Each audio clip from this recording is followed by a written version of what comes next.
What's up, everybody? You're listening to the Hustle and Flowchart podcast with your boys, Matt Wolf and Joe Fear. Check it. Hey, welcome back to the Hustle and Flowchart podcast. Hey. My name is Matt Wolf. This is Joe Fear. What's happening? Thanks for showing up and, press and play on the radio. On the radio. On your cassette player. That's just kind of silly. Yeah. So thanks to those tuning in on 8-track and vinyl. Thank you for sticking with us. These are great days, riding down Pontiac, going down the road. Yeah, and twice a week you go to the record store to pick up our latest podcast on vinyl. Ooh, we should make those. Ooh, send those out to our favorite listeners. All right, Hustle and Flowchart goes vinyl. We'll be the first podcast to go vinyl. I don't know. That's probably not true, but who are we talking to today? I'm going to look it up now. Look it up after we record this intro. Okay. Fine. All right. Today we're learning about some ninjery on Facebook ads, specifically some Instagram ads as well, with Molly Pittman.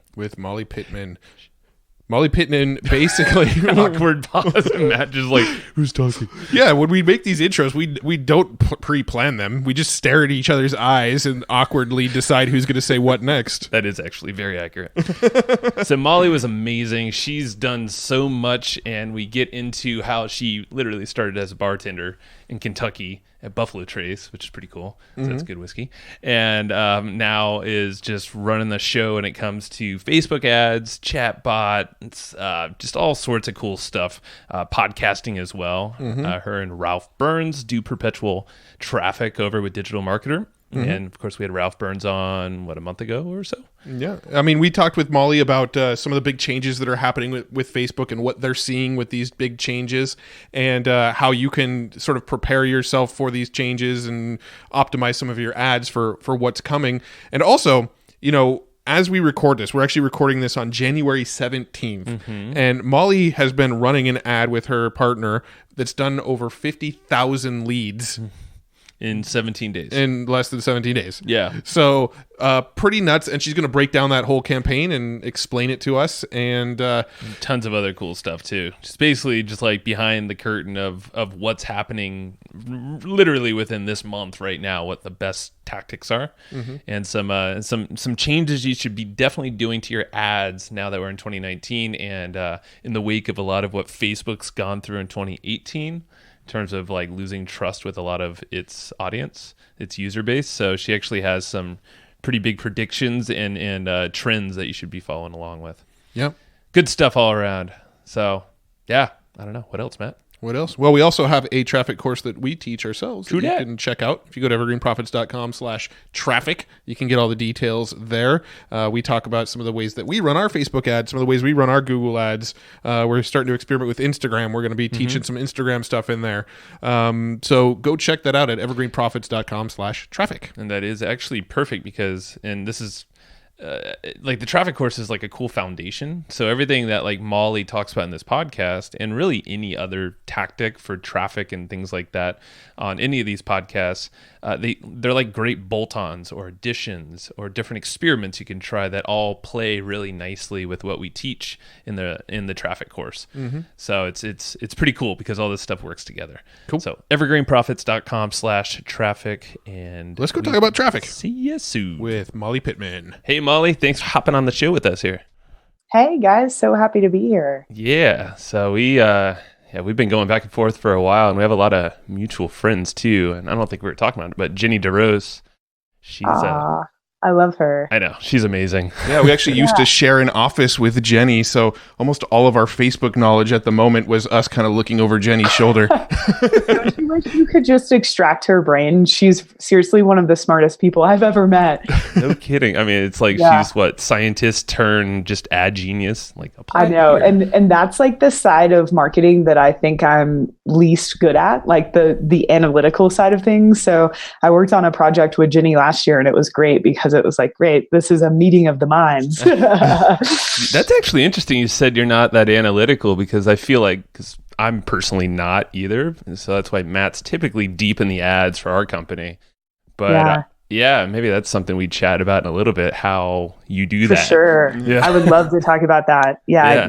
For sure. Well, before that, let's give us like a little rundown of your history. I know it's interesting, bartending in Kentucky and doing all sorts of wonky stuff. I mean, that seems like a big jump from bartending in Kentucky to, basically running digital marketer for a little bit.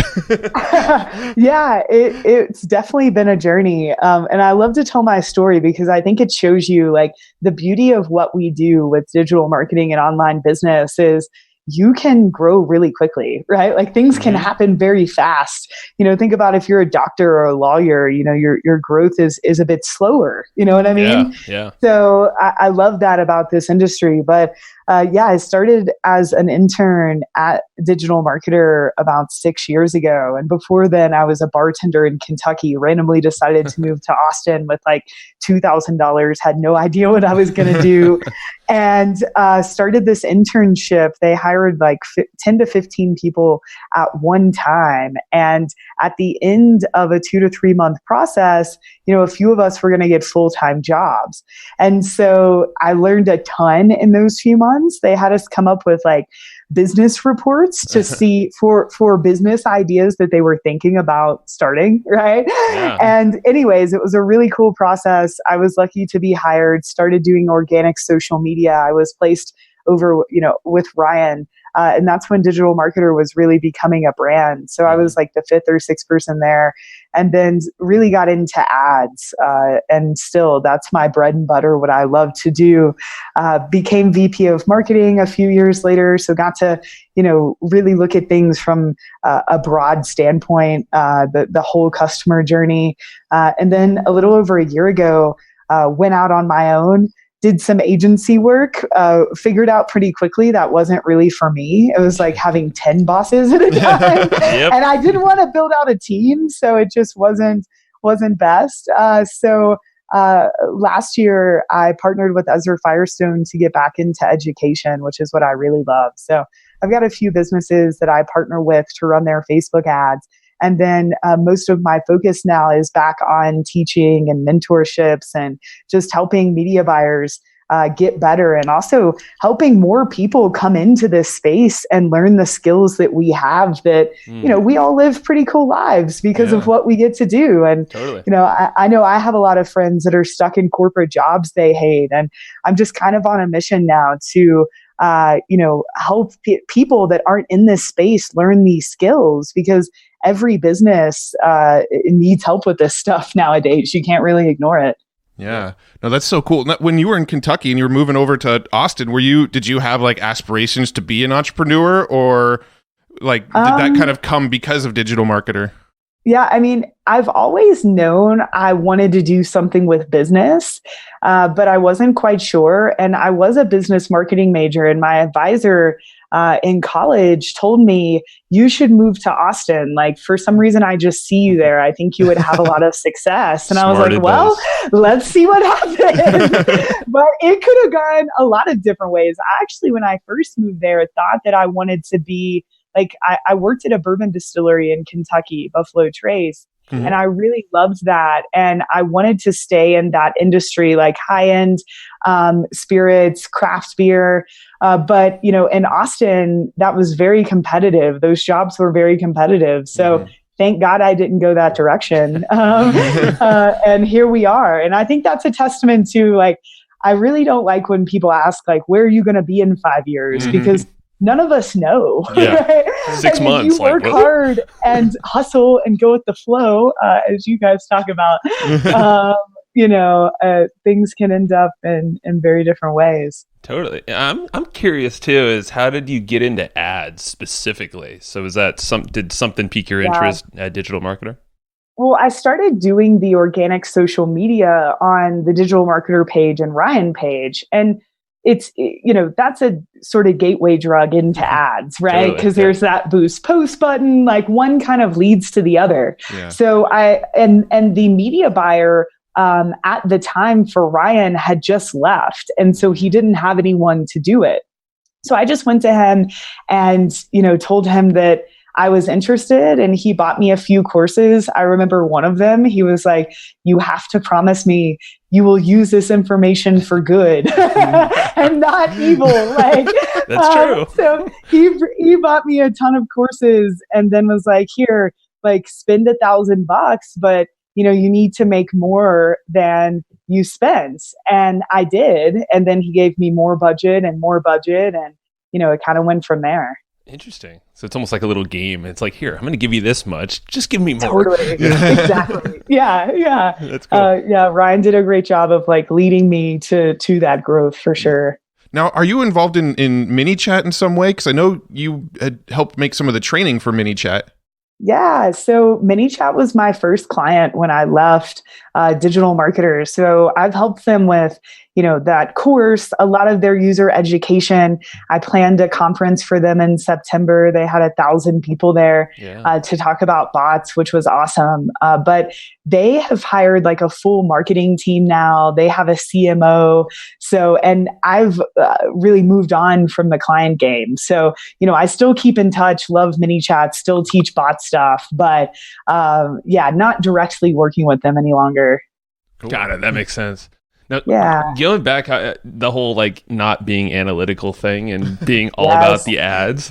I wrote that down. I'm like, I know that's this. burning a hole in Joe's brain. He's like, I'm not analytical. Like, maybe there's a chance for me. That's what I'm thinking. Yeah, I think there's a lesson there too. I think a mistake that a lot of media buyers make is they actually dig way too deep into the numbers, right? So I'll have students come to me and they're like, Molly, my CPM is really, really high. What do I do? And I'm like, okay, hold on. What's your actual goal with this campaign? And they'll say, cost per lead. Is that metric successful? Like, are you getting, the volume of leads you want at the price you want? Yes. Okay, well, don't panic about your CPM, right? Because when you log into something like Facebook, there are so many metrics that you can look at. So I think this has actually been beneficial for me that I don't love diving into the numbers to that extreme because it allows me to stay like super just looking at things from a big picture, right? Which is really important for scale because a lot of issues I see media buyers have is they get hung up on something like that and it keeps them from scaling. But I've also been lucky to always work with a data analyst. So when I was a digital marketer, I hired a guy named John Grimshaw and he's like the other side of my brain, right? And so he was always telling me, Molly, we should make this scaling move because the numbers say this. And then he now works with me. So we've, stayed this mutual brain together. So I've also been sort of spoiled in that I do have someone digging in and making sure there's nothing I'm missing. That's smart. It sounds like a combo approach of knowing what metrics to really look at and why with a goal in mind prior to probably ever running a single dollar in ads. Yeah. And then also partner up with someone or hire someone who can be that analytical, just love spreadsheets and have fun with that. Yeah. I actually remember listening to something from Ezra Firestone actually about how when it comes to ads, it's so much better just to look at it in aggregate. Like at the end of the month, just say, how much did I spend? How much traffic did I drive? How much revenue did I generate? And really at the end of the day, that's kind of all that matters.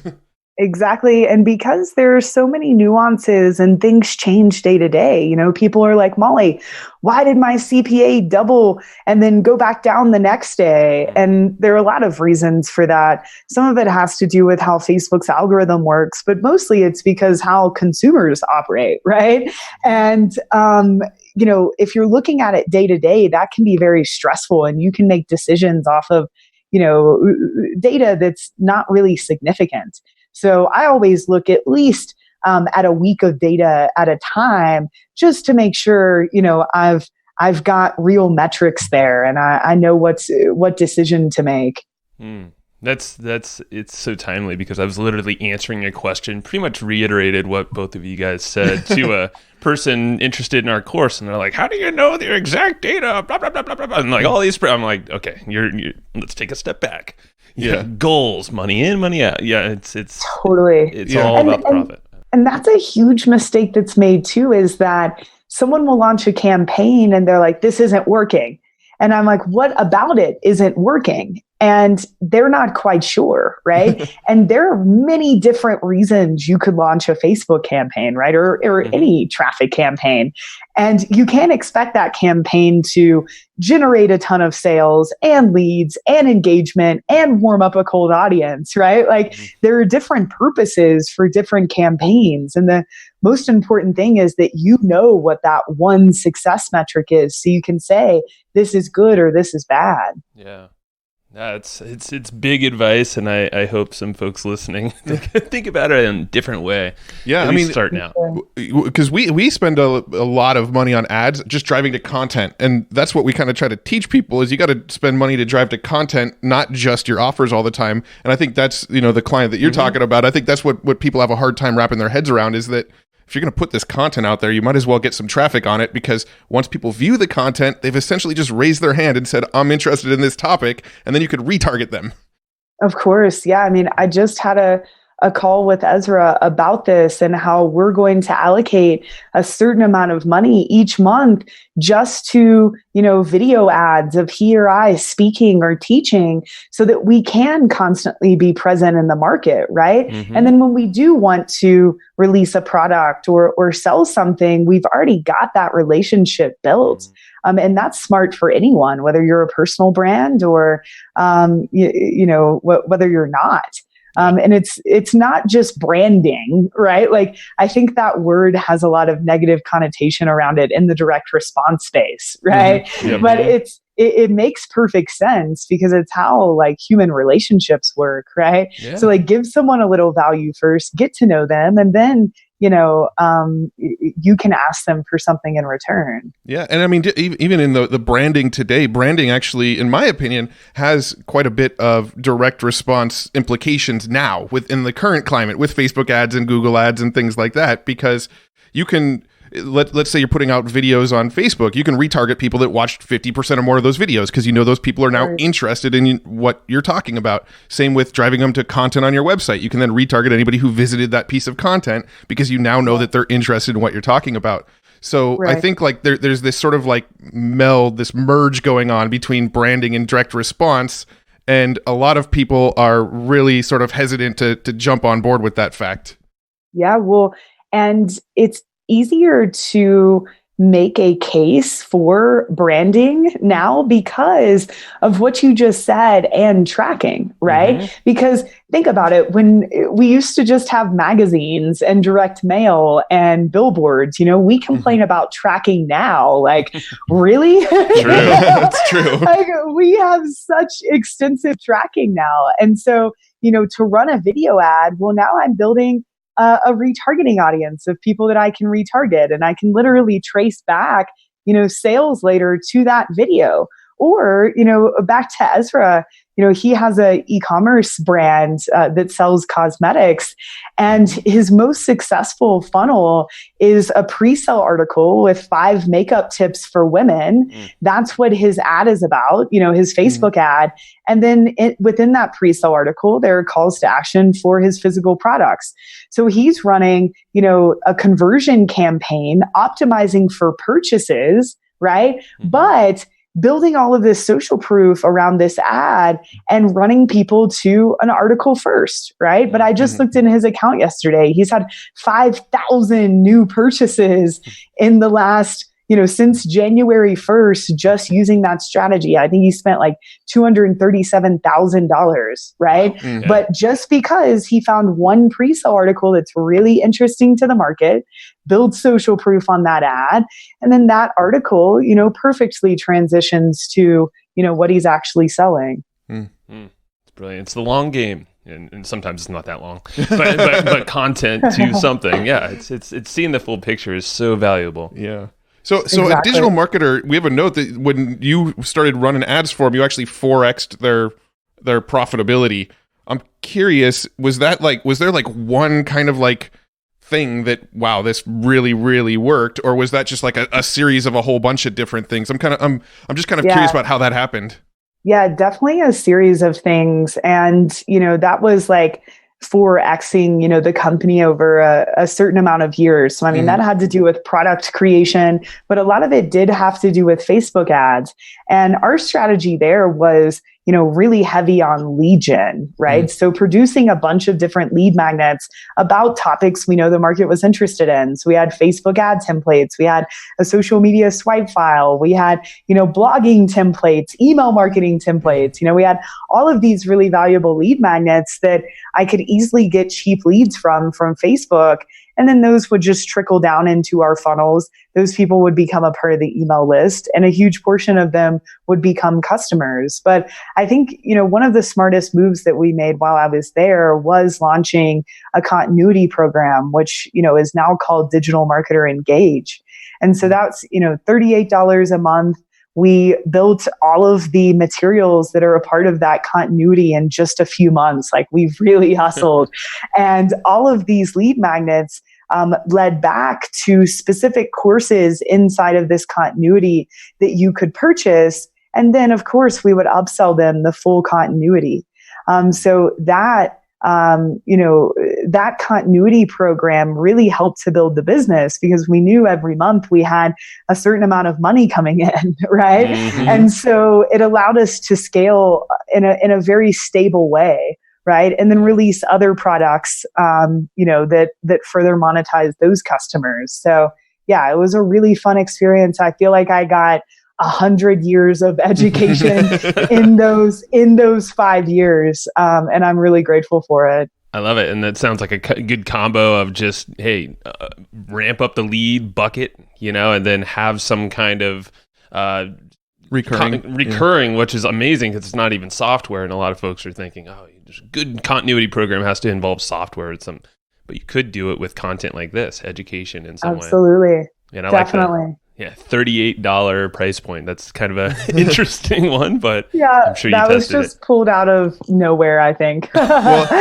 So on DM Labs, I remember at one point, I don't know if I'm currently a member or not, but I was a member of DM Labs at one point. And I remember it was like $36 and like 32 cents a month or something like that. $38.60. Yes, it was just such a random number. I love it. Completely random number. There you go. Don't overanalyze your price points, folks. Right. I know. It was fun. And really, like, the community, I got it wrong. It's Digital Marketer Lab. You're right. And the community that comes with that is Digital Marketer Engage. And I think that's why really people stay in that program, is because they stay for the community and the access to, people in the industry. So something good to note too, if you're thinking about building a continuity, it's really hard to get someone to stick around for education, right? Because sadly, a lot of people don't go through the courses, right? And so if you can have, that's why software is amazing, right? There's like a huge, I'm losing my words, but pane of disconnect there. And so the community really acts as the pane of disconnect for that membership. And it's also great because you continue to build the relationship with the customer there. And then when it comes time for TNC, right, or to sell more expensive products, they're ready to roll because they just want more. Yeah. So smart. Yeah, buy for the training, stay for the community. That's kind of our philosophy Similar with our course right now. Yeah. Awesome. So pivoting over to what you were saying about Facebook ads being completely different in 2019 as compared to last year, and you've already made some massive leaps. So is it like 50,000 leads? I think over that. Yeah. Just as year alone. Well, that's over 50,000 leads just in 202019. That's 17 days to the time of this context, it's January 17th when we're recording this. Yeah, I'll tell you, so that particular campaign you're talking about there, that's a really cool project I get to be a part of. So it's a docuseries about the keto diet. And so obviously very relevant in January, right? And the docuseries was also featured on Dr. Oz while I was running the ads. I've never run ads alongside of TV before, and that was really cool. But anyways, we were getting people to opt in for this docuseries. And then Naomi Whittle, who is the host of the docuseries, she has other products that she sells, throughout the funnel that have to do with health. But, definitely what I'm finding in 2019, I think 2018 was definitely a tough year for Facebook in general, right? Cambridge Analytica stuff happened. Zuck went in front of, Congress. And Facebook lost a lot of trust with the general public, right? Mhm. Like for people like us, we get it. Like we're using Facebook, we're given Facebook data. We love that data, right? yeah. Like we nerd out about that. But like when I go back to Kentucky for Christmas, it's like, Molly, you're working on Facebook. Like, aren't they stealing our data? You know, like the general population is not on the same wavelength as us, right? Yeah. So you have to see from Facebook's standpoint, like, I mean, if they lose the trust of the public, it doesn't matter how many advertisers there are. Like, their business model is going to go down, right? Yeah. And so I think, and I know that Facebook really, especially in the last part of the year and definitely now, has had to change their algorithms so that it's really optimizing for what is truly best for the end user. And one of the biggest indications of that is social proof on an ad, right? And social proof, along with your click-through rate, is what indicates, you know, your relevance score out of 10. And so the higher, the more relevant your ads are, the cheaper your ads are, and the more Facebook is going to show your ad, the more reach you're going to get. So instead of, you know, Facebook going for what's going to make us the most money, right? Like this advertiser over here wants to spend $100,000. You know, their ad is pretty much just going direct to a sales page, asking someone to buy. There's not really any engagement, but they're going to give us a lot of money, right? So we're going to show this ad. Facebook's really had to shift more to this social proof aspect. And so sort of how I figured this out and what this means for everybody is, for example, this launch I just told you about, 50,000 leads in like 12 days. What I did for that is I didn't actually create any new ads. Like I had run ads for them last year. So I just picked 2 ads that they had that had the most social proof from last year. And those were the 2 ads that were in all of my ad sets. And this campaign took off like I've never seen. And by the way, the cost per lead was about $1.20 for those ads. Really insane, and an insane amount of volume very quickly. And so a huge part of that was because the ads already had really high social proof out of the gate. Facebook weights those high and they just take off, right? So one of them ended up with like 11,000 shares. The other one had 8,000 shares. And a really good frame of reference is like, if your share to reaction ratio can be like more than 30, 40, even 50%, Facebook really loves that, right? Because if someone loves your ad enough to share it, like sharing an advertisement, you know, like that must be a very interesting and engaging ad that people are going to like. So my strategy now, especially for people who have run ads in the past, same thing with Ezra, what I just talked about, him spending $237,000 so far this year. That's just on 2 ads. We just ranked all of his ads from last year by page post engagement, chose the 2 ads, you know, that go to that pre-sale article that have the most social proof on them. And he's having the exact same results. So, and even if you don't already have ads with that social proof, you really have to think about, so for this launch I'm doing with Ezra right now, I obviously didn't have any ads that already had social proof because this is new. So what I did is I took 2 photos of us that we never ever meant to be in ads. Like one's a selfie and one is us sitting by like a river. Like they do not look like ads. They look like completely just organic posts. And then I wrote 2 ad copy variations. One is telling my story, right? It's very personal. And then the other is about this campaign that I generated 50,000 leads and how, you know, I wanted to help others do the same.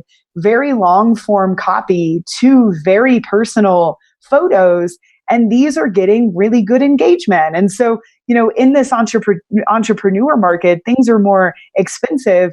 But just since Sunday, we've had 4,000 leads generated from Facebook for about $4 a piece, just from those 2 ads. So, I think Facebook's just really having to move more towards social proof. And I think native advertising has always been a term that we've thrown around, but it's more important now than ever, right? Like Facebook wants this to be social, right? Versus, Molly, a year or two ago, I would have had a cool GIF made, scrolling through my slides for the webinar, talking about everything they were going to learn. It would have been like an ad, right? Yeah. And people might have taken action, but people can get behind a person and a story way more than, okay, there's this webinar I can join, right?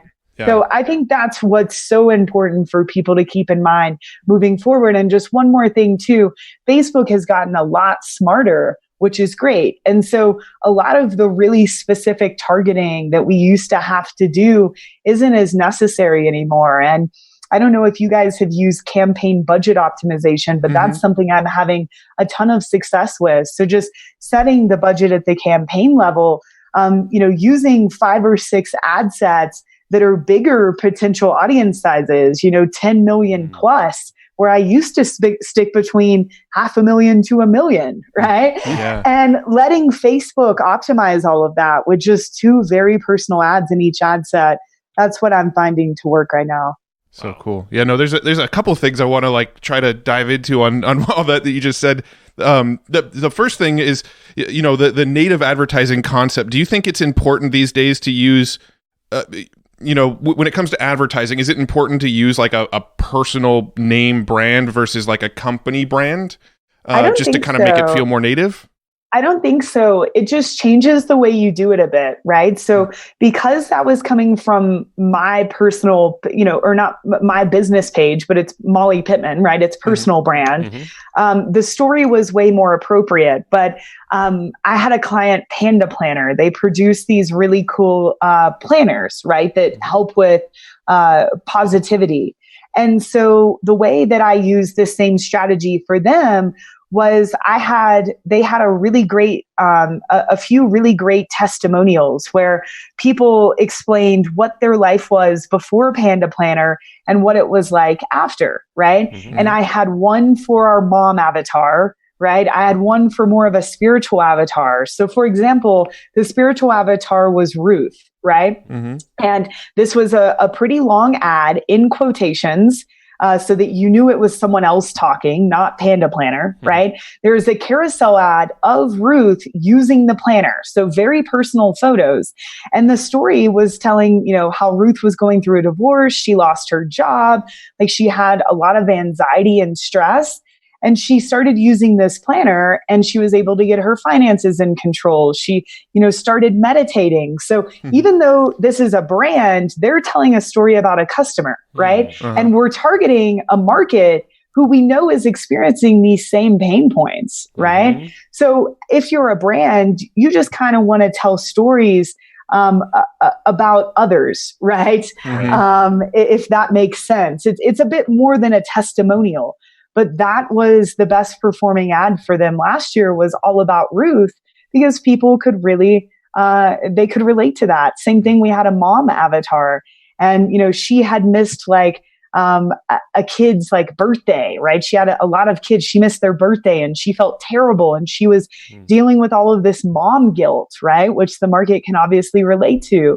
And then she found Panda Planner. She's organized. She meal preps now. Her kids are happier. There were photos of her, how could you hide that as spam? Right? Yeah, it's true. Which is the game we're playing now, I think. I think that's super cool. And it's interesting that, Facebook really wants this more oh no, we need good feels on the news feed now, which is great for all of us mere mortals that are just hey, let's just throw a cool experience. Or if it's a customer, it's very simple. You can approach a customer and, maybe there's a few questions you can ask them. Very simple testimonial, get their story.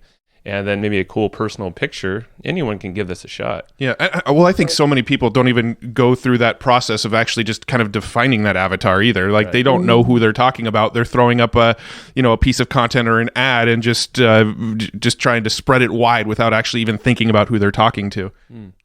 Yeah, for sure. I mean, that's so important. If you guys out there Google digital marketer ad grid, There's a really extensive blog post that if you're having trouble with coming up with your avatars and especially how those relate to your ads, the process that I created there will help you a lot because it's important to know your avatars, but also know your hooks, right? The reasons someone wants a product. So for example, one of the reasons for Panda Planner is that there is positive psychology built into this planner to decrease stress, right? But that meant very different things for Ruth, right? Who lost her job and, was going through a divorce than it did the mom avatar who missed the birthday parties and, is trying to keep all of her kids stuff straight, right? Yeah. So that process will really help you define your avatars, define your hooks, but then make sure you're writing ad copy that speaks really deep to what that hook means for that specific avatar. That makes sense. Now, would you recommend a specific number of avatars to test an ad set or, like a whole new campaign, let's call it, on Facebook? Well, I think it depends. Like if you're just getting started and you're needing to do testing, I would create 3 or 4 avatars, but create different campaigns for each, right? Because the targeting in the ads in those campaigns are going to be very different, right? So like, for example, for Panda Planner, I had a campaign that was just the mom avatar. Right. And the ad sets for different interests, like mom blogs they might follow, products they might purchase, stuff like that. And then within each of those ad sets, I was testing 2 ads, right? And then new campaign, okay, spiritual market. Well, that's going to be very different. I need to target, people who teach meditation and, self-help influencers and self-help books, right? And then I'm going to have the 2 ad variations about Ruth. So that's how I've found to keep it the cleanest. That's good. Yeah, and that's a simple breakdown right there. Love it. Are you using any platforms off of Facebook? Obviously Instagram's kind of tied into Facebook. Are you using Instagram or Google or YouTube or any of these other platforms to drive leads, or is it pretty much all Facebook? Definitely Instagram. And honestly, a majority of the traffic I'm running right now is on Instagram just because it's cheaper, right? But I kind of forget to say that because like you said, Instagram's just a placement inside of Facebook, right? Yeah. So, but that's something that I got out of the calls with the call I just had with Ezra.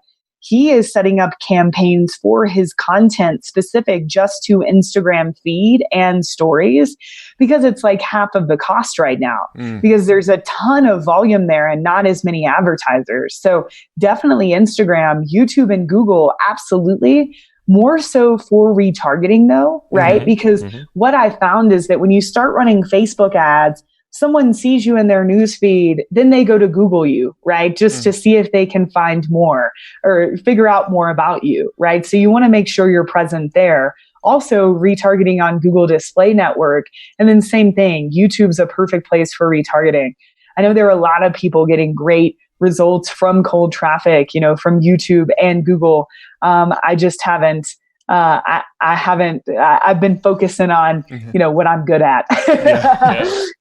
Have you noticed with Instagram, like is obviously everybody should kind of test both, but have you seen like one to be more effective than others between stories and newsfeed? There's definitely more volume in the more real estate in the stories, and they're more cheaper. In terms of what's more effective, I haven't really seen one over the other. I'll go back and look when we're done with this launch and compare, stories to Instagram feed. Because that would be really interesting. But I definitely know that there's more volume in the stories because think about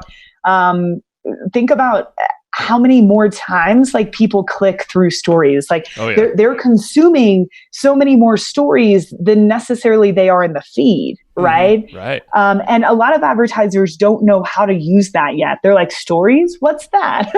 Yeah. Well, do you have some best practices for ads in the stories?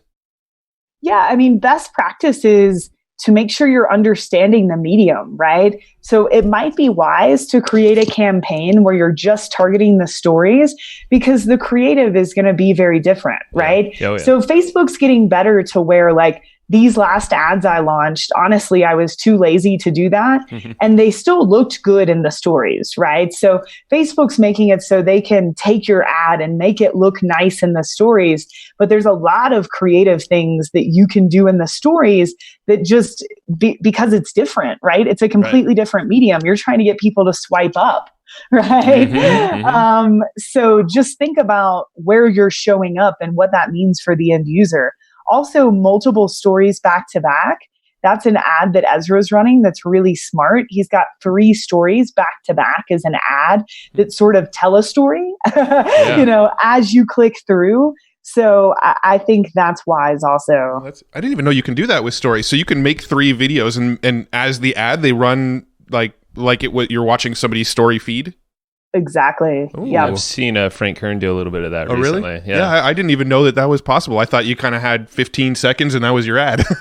Right. Times are changing. It's interesting. And what you can do is Ezra has a screenshot in one, and then when you click again, he's circling the part that he wants them to look at. Right. And then they click again, and then there's an arrow to swipe up.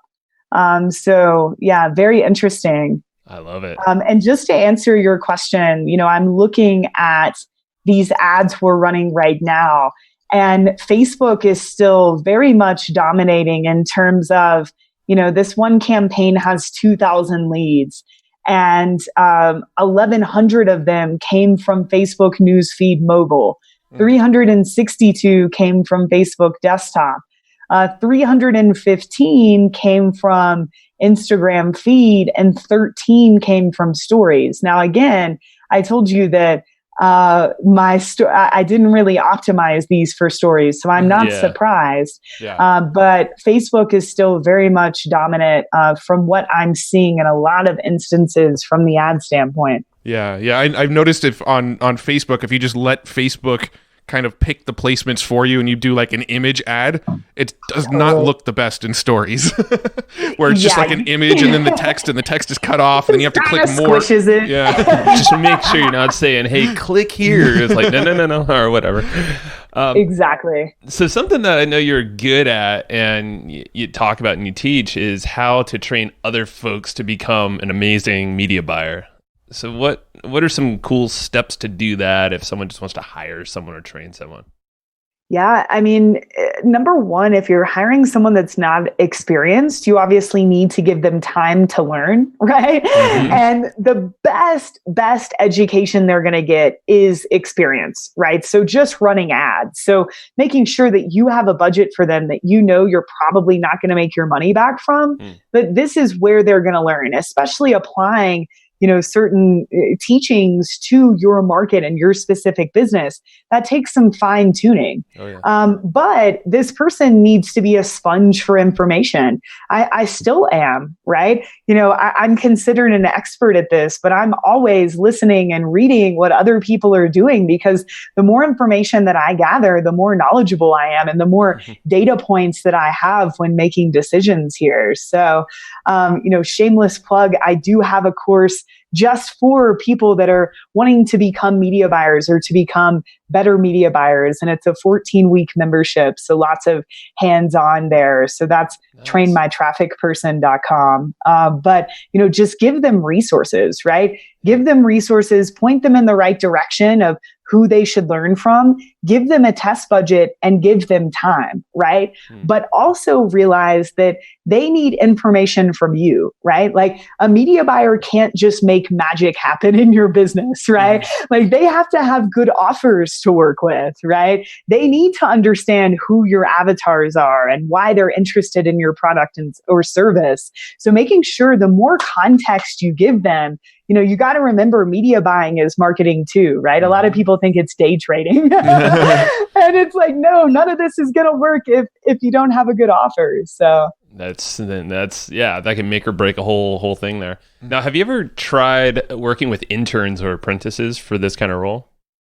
I mean, that's where I came from. That's you, right? Yeah, for sure, in a nutshell. Yeah, that is me. So I had that experience. But I have seen it work again in many ways. So, and that's really the model, like making sure that they have the resources, that they have the context into your business, they have a test budget, and they have time to learn. Yeah. Like you can't just give these people a course and be like, go figure it out. Like I was lucky to have Ryan there explaining to me, why people wanted what I was running ads to. And so that's very important. Yeah, and that was kind of the reason I asked, because I knew that was like what sprouted into this whole kind of area, and that is something we're heavy on, is bringing apprentices in. But the key factor is to support those people, not to just assume they get it. Usually they're a fairly blank slate. Which, do you find it's better to have someone like that with a cleaner slate? Maybe not as much background in media buying. Yeah, definitely, because media buying is a lot about your mental state too, which is interesting. I've seen people fail at media buying because they have issues with money, right? Which is kind of deep, but it's definitely something to interview for, because what can happen is if someone does have issues with money and they're spending someone else's money, they're going to be much less likely to scale budgets, right? Sure. Like that's going to be very scary for them. So there are some certain aspects. You want to make sure this person is like very curious, because they're not just going to have to learn this once, but they're going to have to keep learning this and staying up to date. This isn't like knitting where you learn to do it once. That's a good point. Like this is ongoing. So that person has to be curious and just like love to learn stuff too. Yeah, you mentioned scaling, and I wanted to ask you about that real quick. Do you have a certain methodology behind scaling? Because, earlier you mentioned you generated 4,000 leads off of, for $4 a lead, right? That's, do the math, that's $16,000. A lot of people are thinking, wow, that's a lot of money to get into advertising with. And obviously, when you get into advertising, you're probably not spending those kinds of budgets that quickly. But what's your sort of methodology for scaling? Because from my experience with Facebook ads, if I'm putting $1 in and getting $2 out, and I just double my investment in that, it usually doesn't kind of scale linearly. So how do you focus on scaling? Yeah, good question. So campaign budget optimization has made this a lot easier that I talked about earlier. And because, for example, what I just said about the 4,000 leads for this launch, all I've had to do is just increase the daily budget at the campaign level there to scale, right? But a huge mistake people make is, say you're spending $200 and it's working. They go in and they'll increase it to 400, right? And Facebook can't handle that, right? Like that really throws the optimization off, because then they're forced to show your ad to a ton of people that aren't qualified, right? So if you ramp up the budget more in a slower pace, right? So we started at 2,000, then I went to 2,500, then I went to 3,000, then I went to 3,500, then I went to 4,500 just to, see what would happen here on the last day. But, you got to make sure you're aware of that when you're increasing your budget. So I call that vertical scaling, but people also forget about horizontal scaling. So what that means is, for this webinar with Ezra, say this was an evergreen thing that I wanted to keep running until it quit working. Well, what I would be doing now is looking at the interests I'm targeting and trying to find more interests most like those, right? So it's like, cool, this ad is resonating with this audience. I not only want to increase the budget to show this ad to more people in this audience I'm already targeting, but I want to create new campaigns or ad sets now so that I can make this audience bigger, right? So I call that more so horizontal scaling. And that's something a lot of people forget about. Yeah, you have a couple points there, and obviously so many different types of ads you can do from that point on in the ad set level. Absolutely. That's super cool.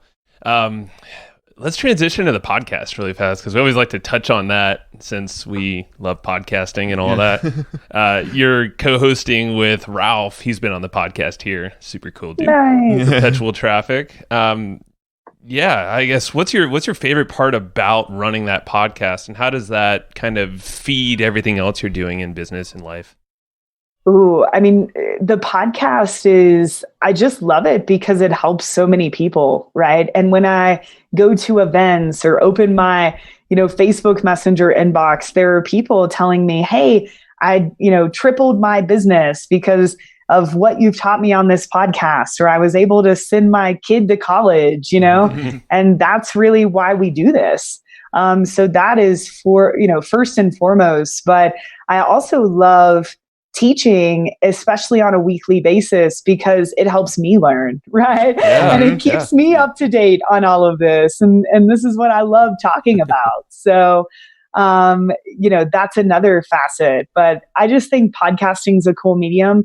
I love like the relationship I've built with Ralph, is a lifetime relationship, and the people, the guests we've been able to bring on, what that's done, for me relationally, that's just been so awesome. So, I mean, there's so many benefits of it, but I just love that we're able to record together for an hour every week. That goes out to hundreds of thousands of people that are then going to become better advertisers and better people because of the information we shared. So cool. Now, this is going to sound like a really selfish question, but we do that a lot on this podcast. Has there been any sort of marketing tactic or maybe like a Facebook ad strategy or anything like that that's actually really helped grow the podcast? Not really. Honestly, we haven't done much in terms of advertising, which is very interesting because it is a podcast about advertising. In the beginning, we did do some Facebook ads. Those worked pretty well. But honestly, the podcast has grown purely from word of mouth. Mm-hmm. And a lot of that is because it's Digital Marketers Podcast. Ralph and I are the hosts. So there's some like intricacies of like, where does the traffic go? Mm. Or, it would be a bit different, I think, if it was owned, by one person. Mm-hmm. But yeah, it's just grown from word of mouth. But we are this year, our awesome editor, Darren, really cares about getting the podcast out more. So we are going to do some more stuff, in terms of getting more people to subscribe. And I do go on a lot of podcasts like this, to promote Perpetual Traffic, but yeah, it's mainly been word of mouth. So looking to learn from you guys. That's why, Darren reached out to us and he's like, hold on, because we shared a big list of our little levers that we do with Roland, because he was on the show last week, and Roland, I think, quickly forwarded that to Darren. He's like, you need to talk. Yeah. So, we're actually in the process of putting together a course around podcasting and marketing strategies and, how to get guests and all the technical aspects of podcasting. So that's something that we're in the works of. So anytime we have somebody come on the show that has a podcast, we always love to kind of pick their brain a little bit about it. Sure. Awesome. Yeah, of course. Podcasting is such a cool medium, and there's still so much opportunity there. Yeah. So what, I know you have the webinar tonight, so thank you for being on. No problem. Like you're saying, it was warming them up. What are some other cool stuff that you'd like to share with everyone here that you're working on? Maybe some future projects, places that you want them to dig deeper into? So what I'm really pumped about, this live course mentorship that I was telling you guys about, we taught it for the first time last year and it went really well. And so I'm really excited to teach that coming up here at the beginning of February. So that's trainmytrafficperson.com. And then something else that we've created just really out of need, we wanted this, that we'll be launching in a few weeks, maybe by the time this comes out, is a monthly membership for ongoing education for media buyers, right? Because what I found is that we can teach this all day long, right? But I think a lot of what you learn in media buying is reacting, right, to what happens, like everything from, Molly, how do I scale? Well, when I'm talking to someone one-on-one, I usually say, well, what are the numbers right now? What's happening? Or it's like, what do I do when my Facebook account gets shut down? So Ezra and I are creating something called Team Traffic. You can check it out at teamtraffic.com. And this is going to be a really close group of people where the goal is more of ongoing education. So we've got really cool deliverables. Like one of the deliverables that you get every month is a screen recording of what Ezra and I are doing and all of the ad accounts that we run, right? Because I think some of the best learning that you can get is over the shoulder, right?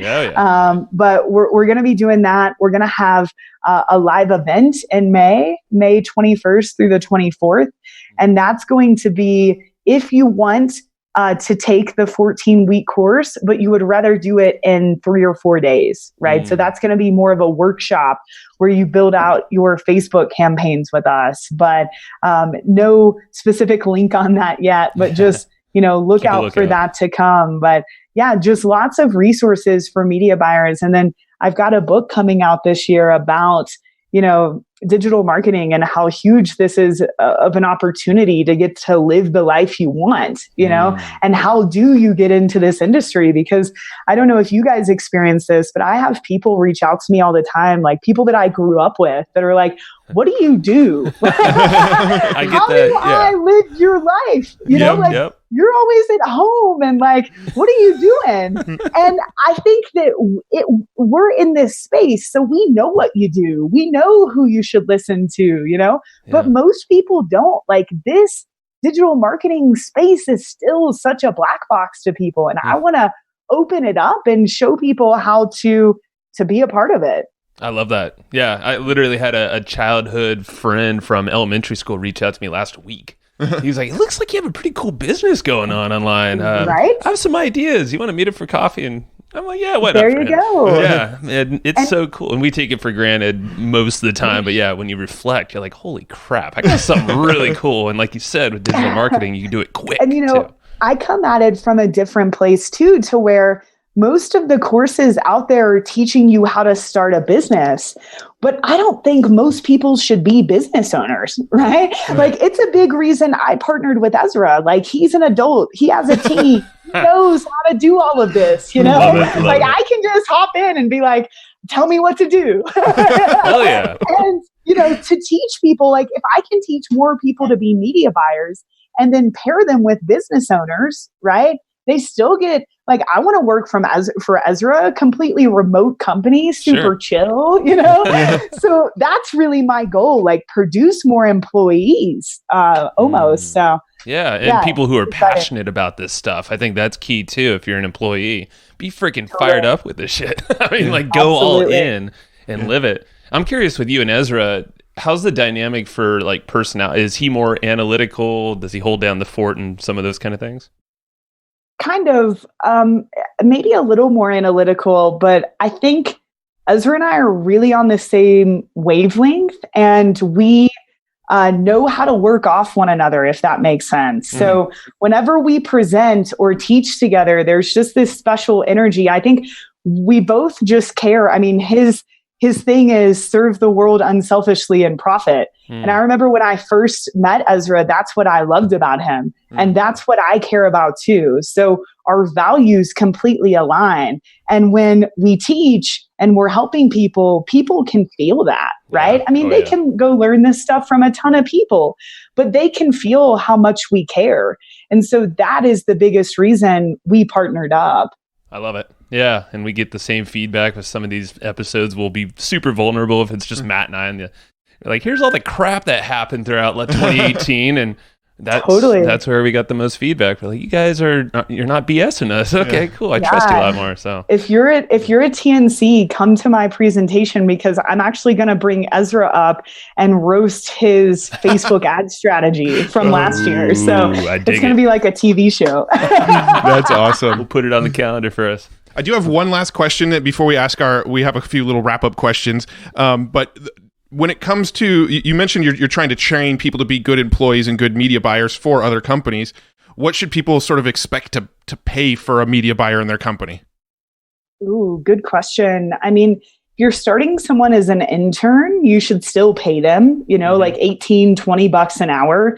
And then after that, it's really hard to say. They should probably make $60K or more a year. And if you can throw in some incentivized bonuses, that's always great too. Cool. Yeah, that's what I was wondering if there was some sort of like commission structure based on ad spend or anything like that. Yeah. The commission structure, if you can base it off of the results they're generating, holy crap.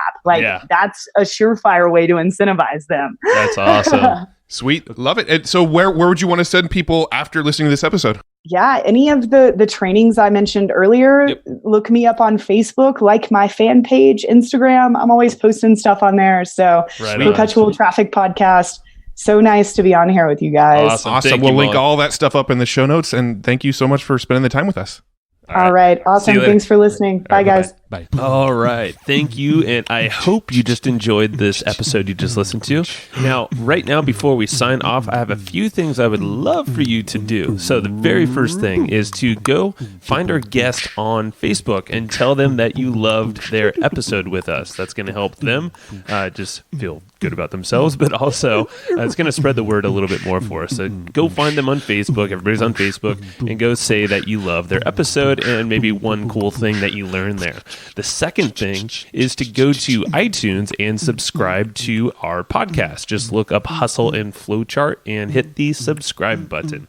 And the very last thing, the third thing, is to leave us a review on iTunes or wherever you're listening to this podcast and help us spread the word more. That's how more people are going to get this awesome knowledge, this cool podcast training, and a whole bunch of other cool free training that we give out at evergreenprofits.com. So that's about it. Go find them on Facebook, go subscribe on iTunes, and leave us a review. You would be amazing if you did that, but you're always amazing. So thanks for listening, and we'll catch you in the next episode.